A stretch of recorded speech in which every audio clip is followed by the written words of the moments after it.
Hi friends, sweet గవ్వల్ని చాలా సింపుల్గా ఎలా ప్రిపేర్ చేసుకోవాలో ఇప్పుడు చూద్దాం. ఫస్ట్ ఇక్కడ ఒక మిక్సింగ్ బౌల్లోకి 1 కప్పు మైదా పిండి, 1 అరకప్పు బొంబాయి రవ్వ, 1 అరకప్పు పంచదార పౌడర్ని వేసుకోవాలి. పంచదార మిక్సీ పట్టేటప్పుడు 4 యాలకులు వేసుకుంటే మంచి టేస్టీగా ఉంటాయి.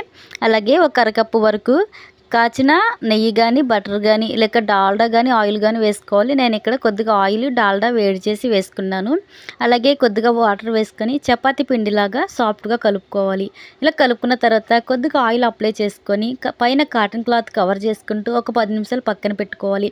10 నిమిషాల తర్వాత పిండి మనకి ఇలాగే సాఫ్ట్గా ఉంటుంది. ఇప్పుడు చిన్న చిన్న బాల్స్ లాగా చేసుకొని ఇక్కడ చూపిస్తున్నట్టు గవ్వల్లాగా ఒత్తుకోవాలి. ఇలాగే అన్ని గవ్వలు చేసుకొని వీటన్నిటిని కూడా డీప్ ఫ్రై చేసుకోవాలి. డీప్ ఫ్రై చేసుకోవడం కోసం స్టవ్ మీద ఆయిల్ పెట్టుకొని ఆయిల్ హీట్ ఎక్కిన తర్వాత ఈ గవ్వల్ని కొద్ది కొద్దిగా వేసుకొని ఇలా గోల్డెన్ బ్రౌన్ కలర్ వచ్చేంత వరకు ఫ్రై చేసుకోవాలి.